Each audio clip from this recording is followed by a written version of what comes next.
Hello everyone and welcome to the Westpac Future Leaders Scholarship Information webinar. My name is Susie and I'm the Comms Manager here at Westpac Bicentennial Foundation, and I'm joined in the room by Amy Lydon, who's the Program Scholarship Director. We've also lucky enough to have two 2017 Westpac Future Leaders join us as well, Michelle and Rob from University of Melbourne. So before we kind of get right into the Future Leaders scholarship specifics, I'd like to talk very quickly about the Westpac Bicentennial Foundation. So for those of you who don't know, the foundation is Westpac's $100 million scholarship fund, and launched in 2014. We fund 100 scholarships a year forever. We run 5 programs with 20 university partners, and the scholarship program that we're talking about today, the Westpac Future Leaders, is one of those. So today we're going to firstly have Amy talk through the scholarship, then we'll hear from our future leaders, and then we will have space for questions. So you're able to type questions in as we go along, and then we'll address some of those at the end. If we don't get to all of them, we will address them via email in a kind of Q&A style document. And also, just to let you know, this session is being recorded, so if you love it so much that you want to listen again, or if you have to dash off early, you'll be able to find it on our website from next week, and it will also be emailed out to everyone who's registered.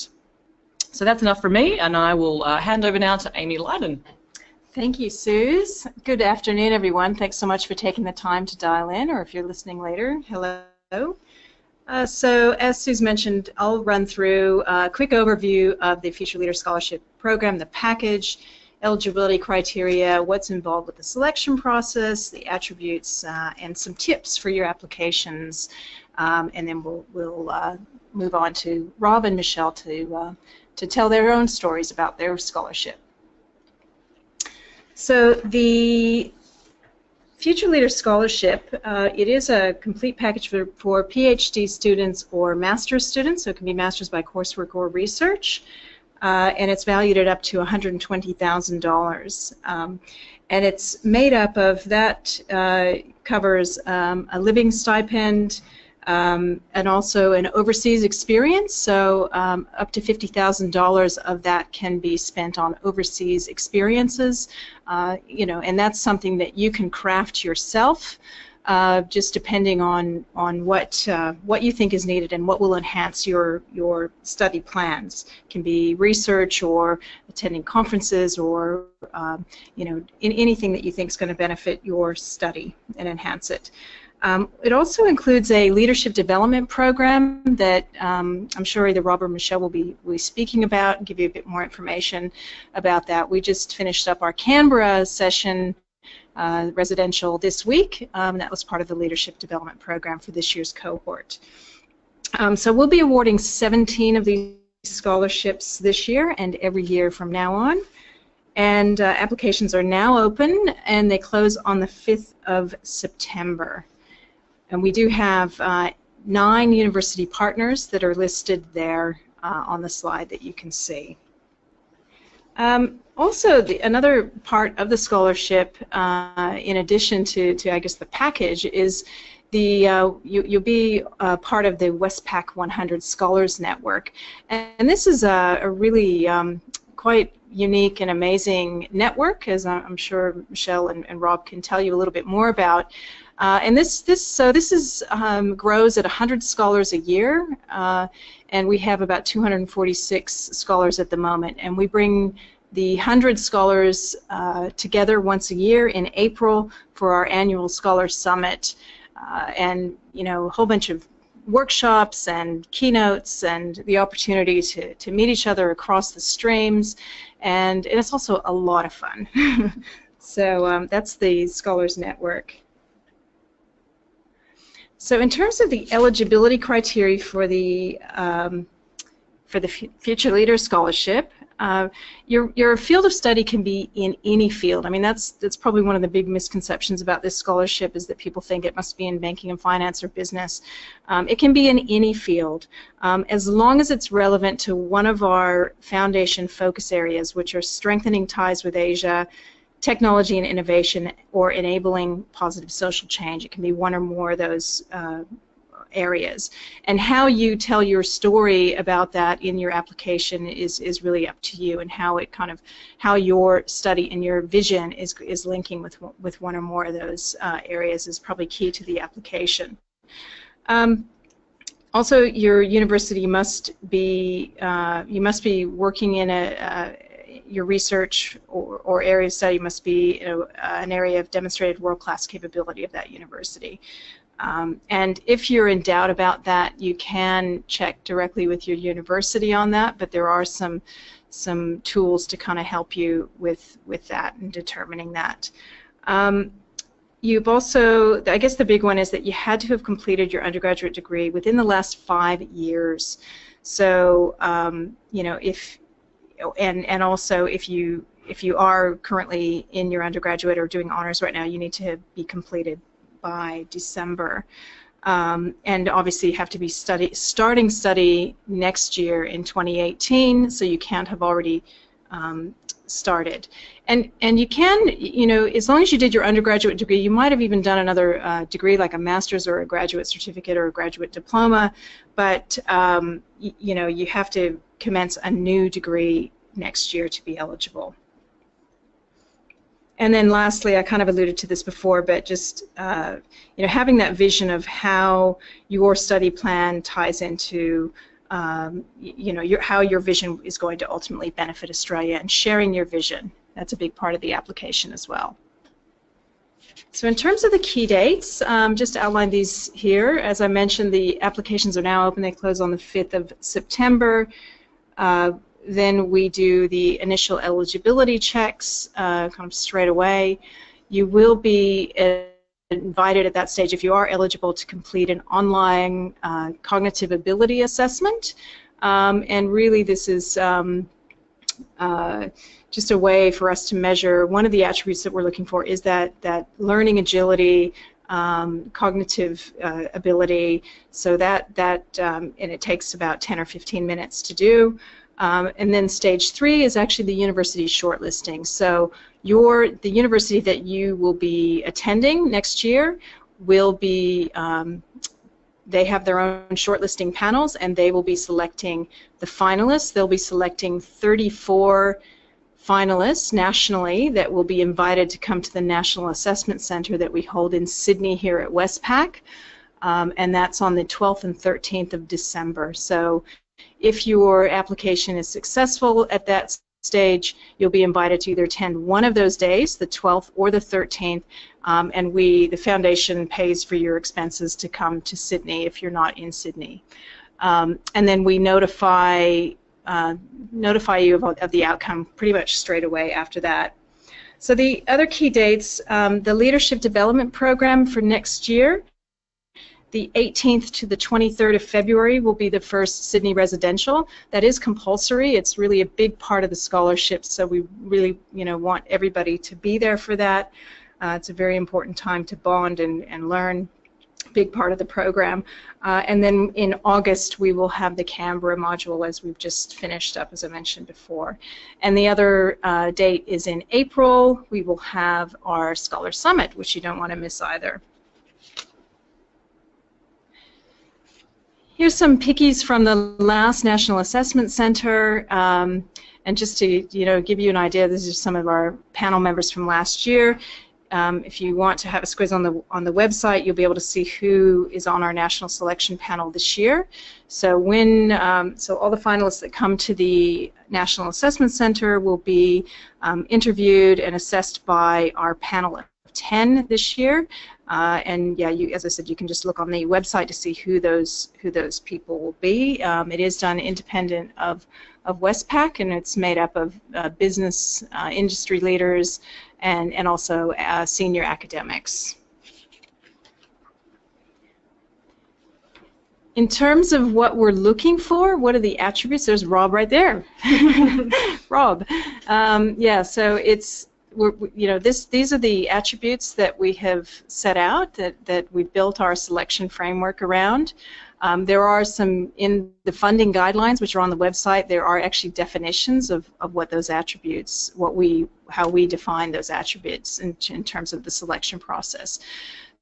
So all along the way, these are the attributes that that we are looking for, because this is a little bit different program in scholarship in that it's not just about your academic ability. We do expect you to have, you know, great academic ability as well and have achieved there, but really, I mean, what sets the Westpac Scholars apart across all of our programs is that we, you know, a large part of what we select on is the person. We're backing the person, and these are the attributes that we're looking for specifically in the future leaders. So just getting down to the nitty-gritty, we will, you know, you can ask some more questions later, but just some application tips. I've put some up here. The big one that I really want to stress is that, and I don't even know if I put it on here, but just allow yourself enough time and just to get started on it. Things take longer than you think. I know for me they always do.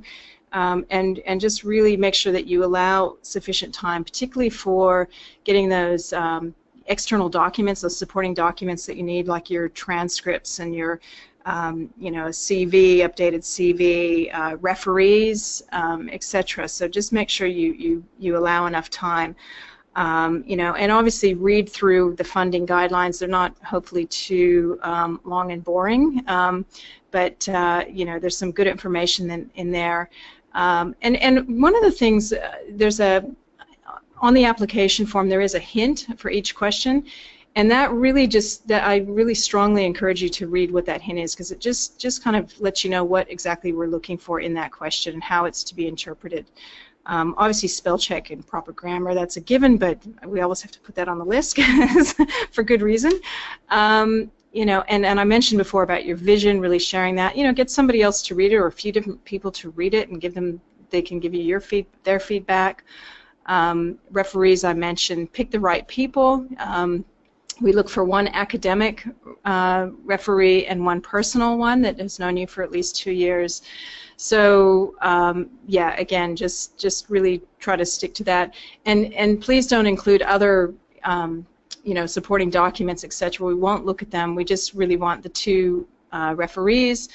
And also, if you're doing research, so if you're doing a PhD or a master's by research, we need a letter of support from your head of school, or you know, somebody within, you know, either your supervisor or the like. So, and yeah, and I guess the other thing is just not to, if you've got, you know, just keep in mind that some of these questions may be assessed in isolation, so don't assume that we know when you say see above that someone's just read that above question. And really, really important, particularly for some of the research in the science area, you know, your application is going to be read by non-specialists, you know, and really try to simplify that as much as possible so that anyone can understand what your research is about and what you're trying to do. And the big one, save as you go, and even I would encourage you to put it onto a Word document as well, because there's nothing worse than spending time on something and then losing it because your internet drops out. And you know, really utilize the resources on the website. I mentioned the facts, the funding guidelines. They check out the profiles. You'll get the chance to meet Rob and Michelle today, but really have a look at some of the other profiles to give you an idea of the type of people that we do want to support. So yes, so that's my bit, and I am now going to pass over to Rob Snelling from the University of Melbourne. He can tell you a little bit about his own experience. Great, thanks, Amy. Yeah, so I'm just briefly introducing myself. I'm down at the University of Melbourne studying a Master of Architectural Engineering, and my kind of focus is on combining sustainable building design with community-inclusive design processes. So yeah, I guess like just, you know, I mean, the whole Westpac experience really has been incredible and life-changing, and I think when people ask me, you know, what has the whole experience being a future leader been like, I think the word that really sticks out is authenticity, and how the program's really been about amplifying who we are as in our existing leadership styles and being true to yourself and not trying to be molded into something that you aren't. And it's really quite amazing. It feels like Westpac's really relentlessly investing in us, in our character development and our leadership capacity, and are just really willing to help us, connect us up, and give us that leg up. And to me, I find that really empowering, that we have this sort of focus on authenticity and this sort of relentless investment into us. And yeah, it gives really great confidence.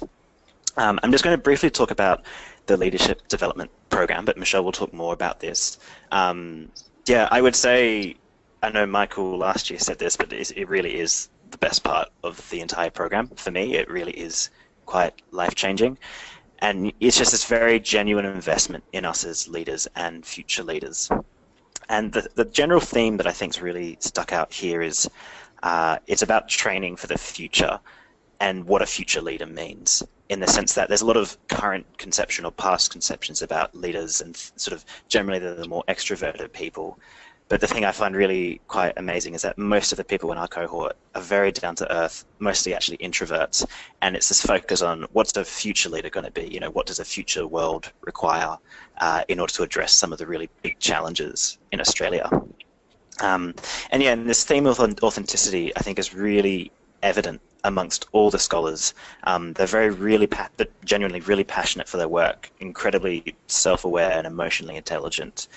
And what I think this really shows is that there's such a strong focus on character and who you are as an individual and the potential that comes with that. But I'll leave Michelle to talk more about the specifics of the leadership development program. But overall, I'd say it's the best part of the scholarship, and it's almost worth just applying just for that. I guess I'll talk briefly then about what's been the experience of being a Westpac Future Leaders Scholar in conjunction to studying a master's degree. And overall, I'd say the scholarship, it really enriches you to take your degree wherever you want to take it. And it kind of provides this opportunity to shape the degree to the career that you want to make, even if it's sort of contrary to the norm. So my approach to architecture and engineering is not the typical common approach, but through the Westpac Scholarship, I'm really encouraged and able to explore what is it about these two fields that I find really important for Australia's future. And that's through things like I'm able to explore my interests more widely through going to conferences and networking and looking beyond the typical path. Also encouraging to take a lot of risks and sort of reaching out and networking.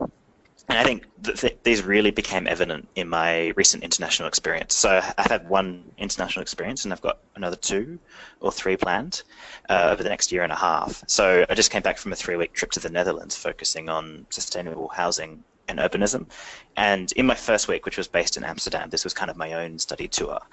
And what I found really great was how having the title of a Westpac Future Leaders Scholar was kind of like a little like a golden ticket, in that when I was cold emailing interesting designers or architects or engineers or writers that I'd heard about in Amsterdam, by being able to say, I'm a Westpac Future Leaders Scholar, I'm here on this study tour, it opened up so many more doors, and I was able to meet some really interesting people, and out of that being able to secure some really interesting work. So I'll be returning to the Netherlands later this year.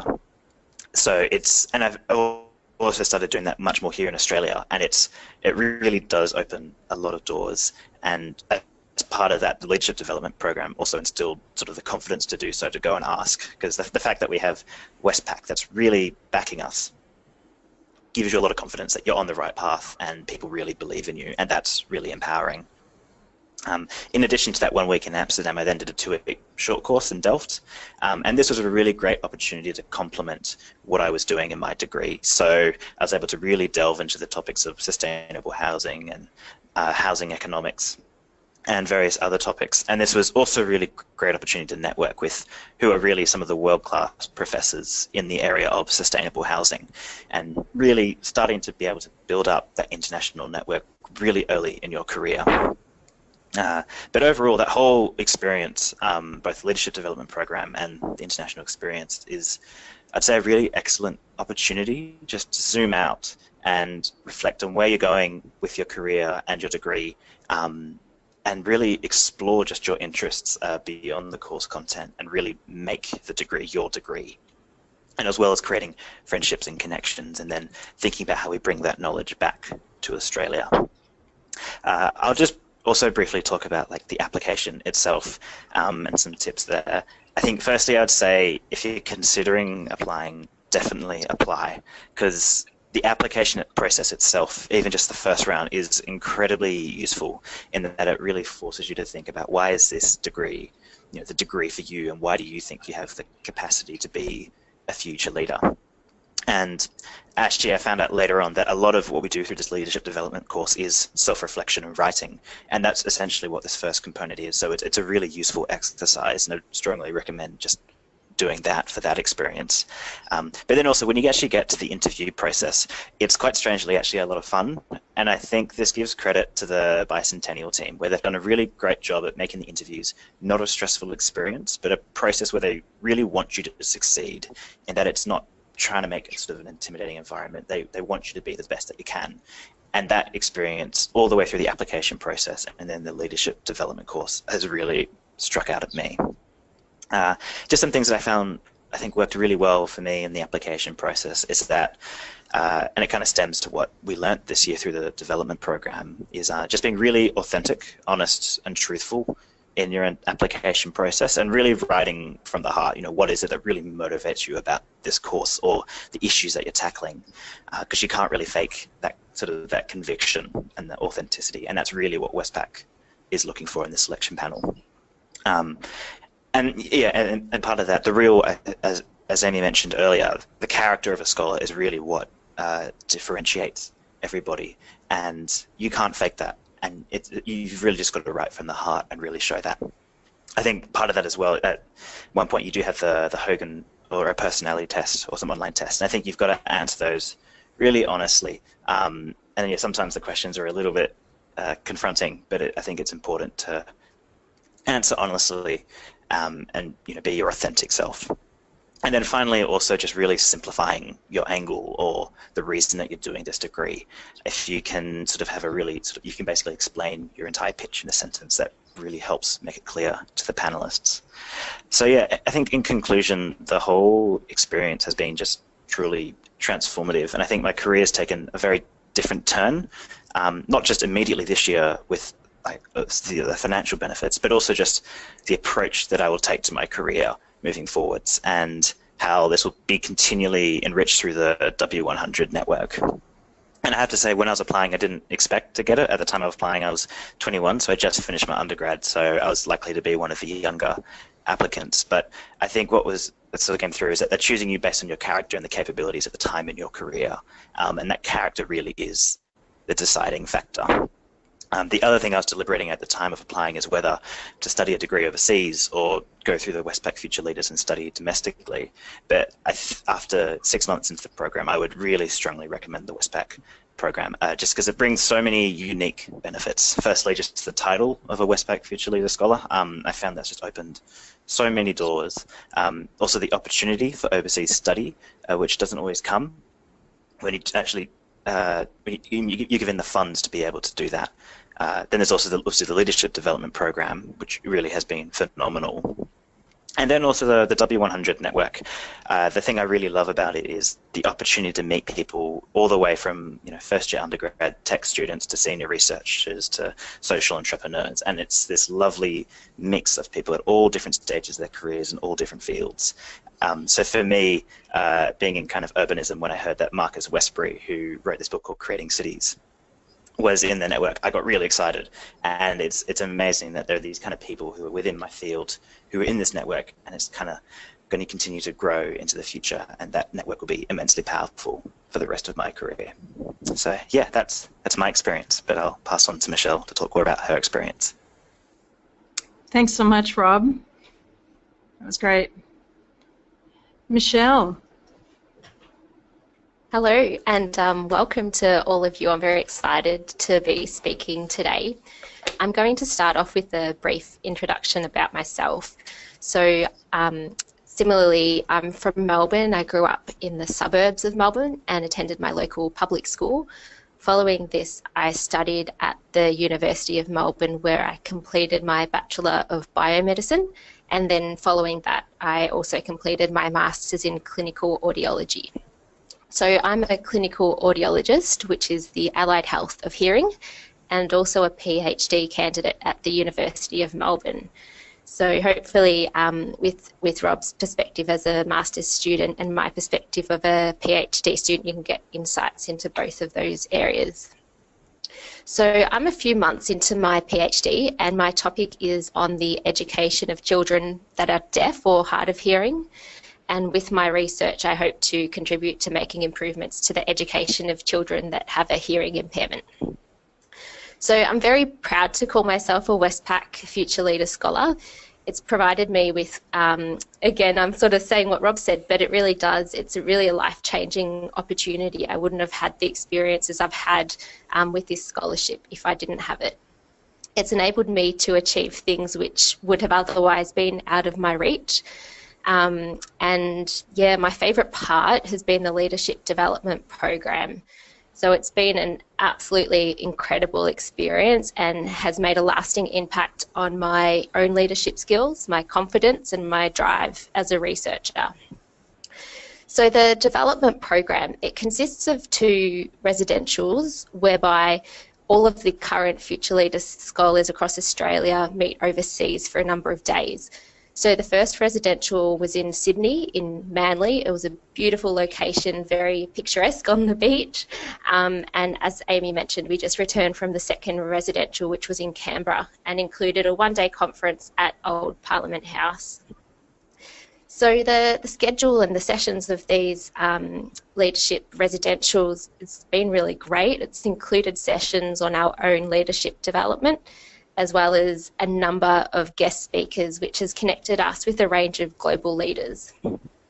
For me, some of the highlights in these sessions have been speaking with Ronnie Khan. So she founded Oz Harvest, and for those of you who might not know, that's an organisation where they collect excess food from commercial outlets and deliver it to support people in need across Australia. So she came and gave a talk to us, and we were able to interact with her after that. And recently in Canberra, attending a talk given by Senator Penny Wong at Old Parliament House. Despite those very reputable presenters, the best part of the leadership program has been the strong connections that I've formed with the other Future Leader Scholars. Actually, I remember feeling quite nervous when I was going to the first residential to meet the other scholars. I thought they're going to be such highly opinionated, outgoing extroverts with really dominating personalities, and how am I going to fit into that? But I very quickly realised that that was not the case. So what the Westpac Bicentennial Foundation has done through the application process was to create a group of future leaders who are all keen to be inspired by others and build networks and collaborate across a wide variety of disciplines. And because of this, we've formed such strong connections with each other. And it's really great. We catch up regularly, those from Victoria, but also those from interstate. Whenever one of us is jet setting interstate, we're always sure to arrange a catch up.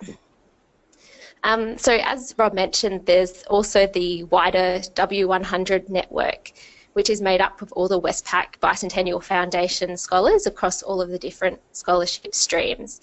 So as a PhD candidate, it's provided me with a great opportunity to network with these people. So most notable would be the research fellows. So these people are very experienced researchers and have been able to give me advice on my research, whether it's to do with ethics applications or how to go about publishing my work and where to do that, etc.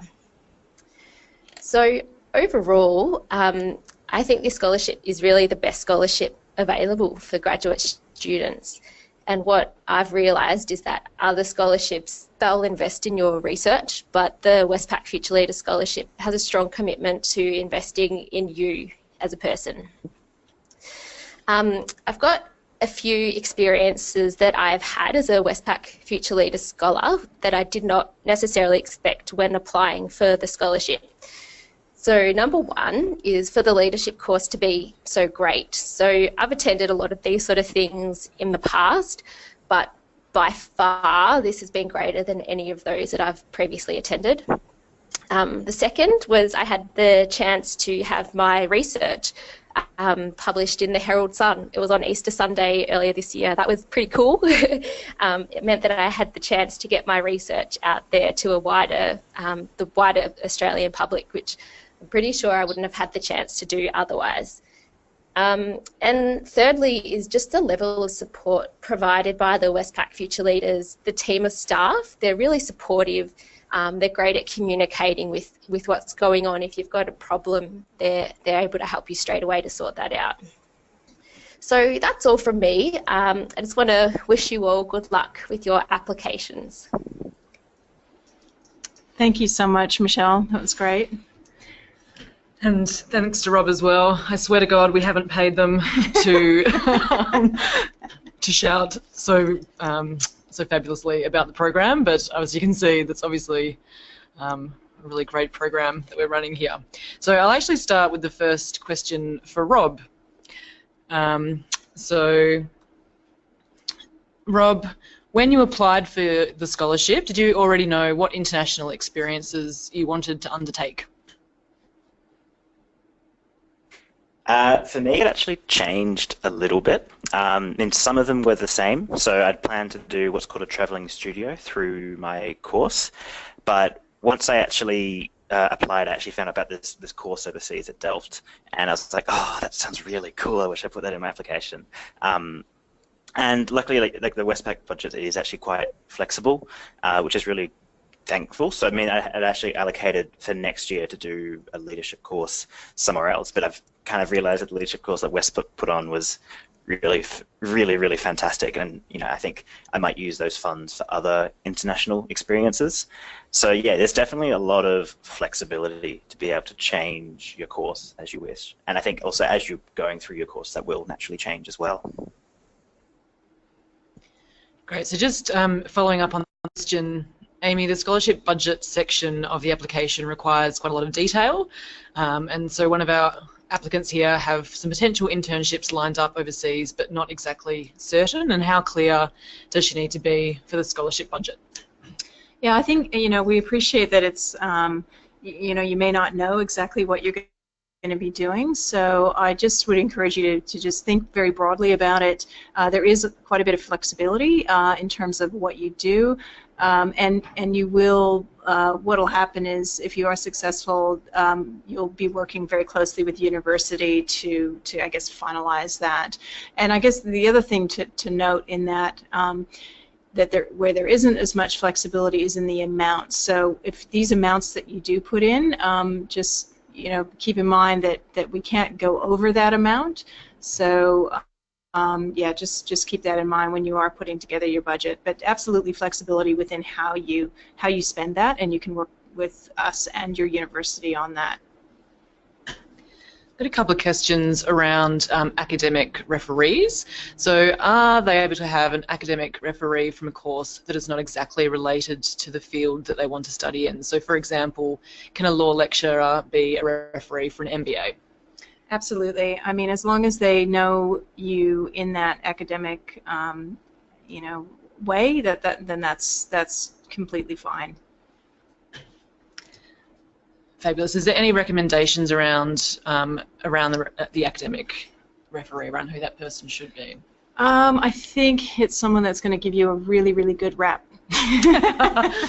No, just kidding. Sort of.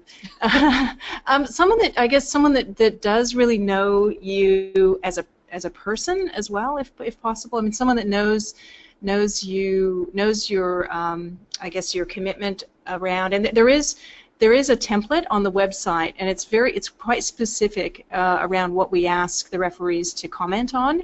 So I would appreciate, they would. Go ahead. I mean, that would probably be great if you just had a look at that and let them know and maybe talk to them about that.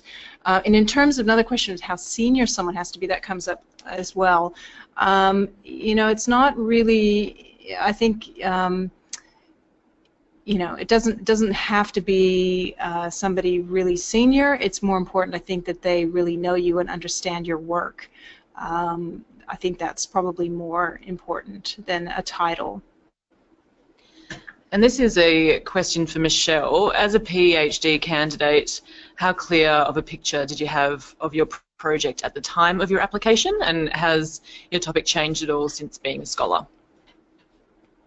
That's a really great question, because I know that in the first 6 months of a PhD, you're really still defining the nitty-gritty of your topic. So for me, that's exactly how it was. My topic was quite vague to begin with, but over the past couple of months, I've really been able to define my topic. I haven't changed topics, it's just become more specific. Great, thank you. There's now to the application assessment process. What subtasks might people expect from the cognitive assessment? I can't really say too much about that, I'm sorry. But it really is just looking at numeracy.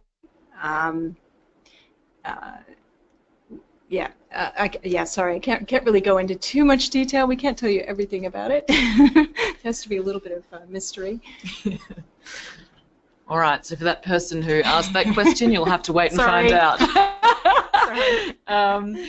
So there's also a lot of questions around timing. One in specifically, there's someone who's looking to finish.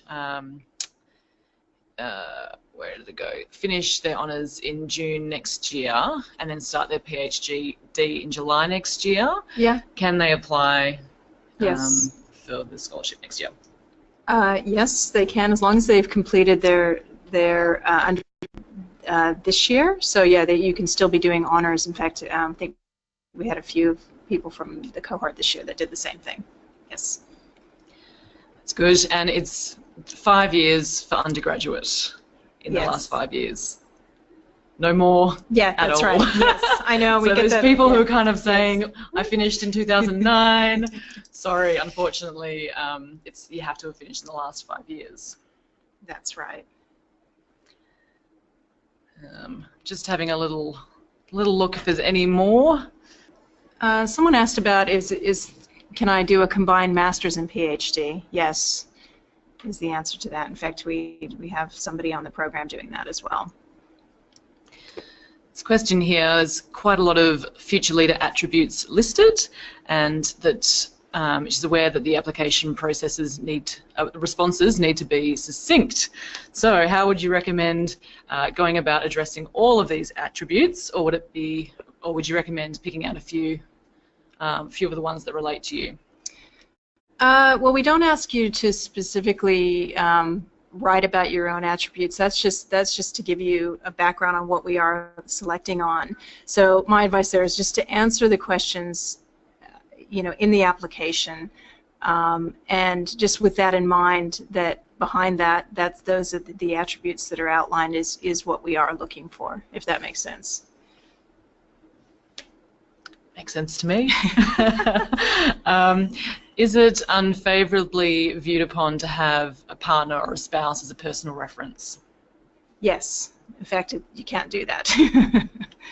Yeah. Is someone starting a PhD in the 4th research session this year, so the 1st of October, can they apply? No, you have to commence study next year, 2018. Question regarding the application form. So when they outline the top 5 areas of expertise, how specific do they need to be? Since it was mentioned that we shouldn't use non-specialist language. So this is something that this question you're not being assessed on. It's really more for our information. So my advice there is just to keep it quite broad, but also if you do have a particular area of expertise, then that's that you want to comment on, that's okay. You're not actually assessed on this. This is more for our own information. If someone states that they're applying for a combined master's PhD but are only accepted for the PhD part, will they lose the scholarship if it's offered? Not necessarily. I think because it's a bit tricky sometimes with the timing of, you're applying for the scholarship, but you might not have, you might not know whether you're you've been accepted into a program until a bit later. So we work closely with our university partners to work that through. We are backing you as an individual rather than the program that you're doing. Just another question on the 5 areas of expertise. Do they have to be to do with your study, or can they be hobby related? Anything at all. So Carl, you can list vintage motorcycles. Excellent. Sounds exciting. Yeah. Okay, your question. So specifically, again, around eligibility for the PhD candidate who completed their Masters in 2009, does the 5-year eligibility apply? Yes. Yeah, it has to be your undergrad that has been completed in the last 5 years. And that's for both PhD or Masters? Yes, correct. Ooh, coming in thick and fast. All right. Can you undertake a PhD in an institution affiliated with a listed university? I guess it would depend on what if it was it has to be with the university, and again, it's a bit hard without, maybe you could email me and I could take that up individually, find out which institute you're talking about. Do you have to submit your PhD application before you apply for the scholarship? You do have to have an application underway, so or at least started. You know, might not necessarily be submitted, but it has to be at least started, so that the university, that you need to at least have made contact with the university that you want to attend. And with PhDs, you can start in any quarter, your research in any quarter next year? Correct. Anytime in 2018. Will I be allowed to convert my Masters into a PhD later on if I'm offered a scholarship? So if your scholarship is for a Master's, then no. You get the scholarship for the program that you will be going into. And what about mature age students? Do they stand a good chance? Well, as long as you've done your undergrad within the last 5 years, that's fine to apply. We have mature age Tiffany this year. Yes, we do. We do. Who is a future leader. That's right.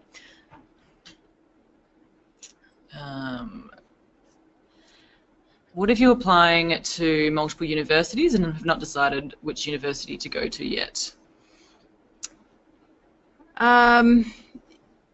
Yeah, I think to probably, if you can, narrow it down to the one that you really want to attend. You know, I think it's, again, maybe even get in touch with us, because it depends on if you're doing a PhD. A PhD, you definitely need to know which university you're going to. But we do need to know, because the problem is the way the selection is done, the universities actually do the shortlisting, so you really do need to have one in mind.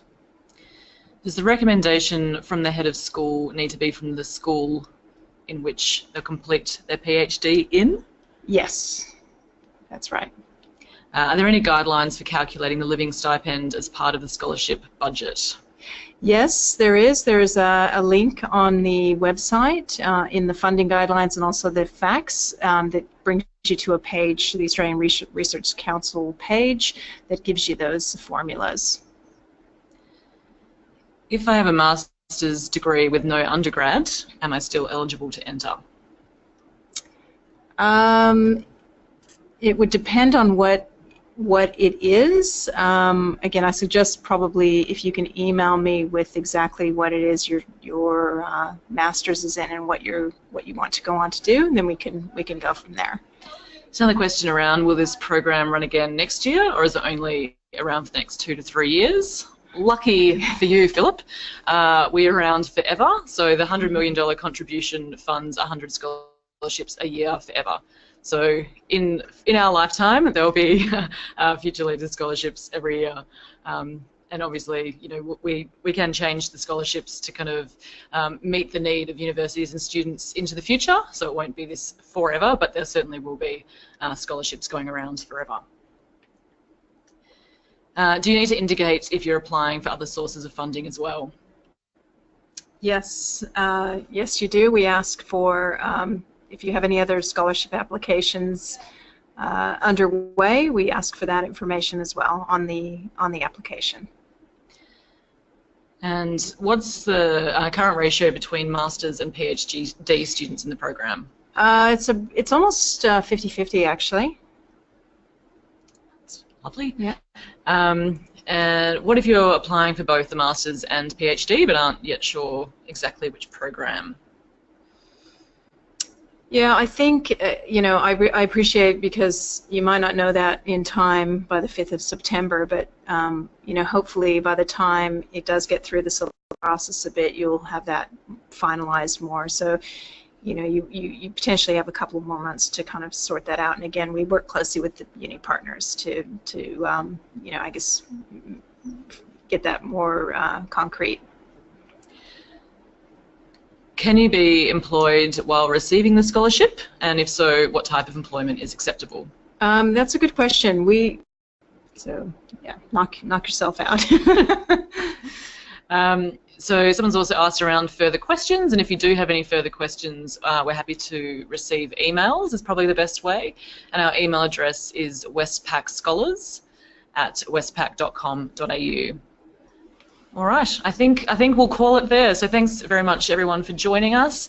Thank you to the lovely Michelle and Rob for sharing their experiences as a Westpac Future Leaders Scholar, and obviously to Amy. If you do become a scholar, you'll have a very strong relationship with Amy, and all of our scholars love her, so you'd be lucky. You'd be lucky to get into the program. And best of luck. Best of luck to you all. Yeah, all the best, and please do get in touch if you have any questions.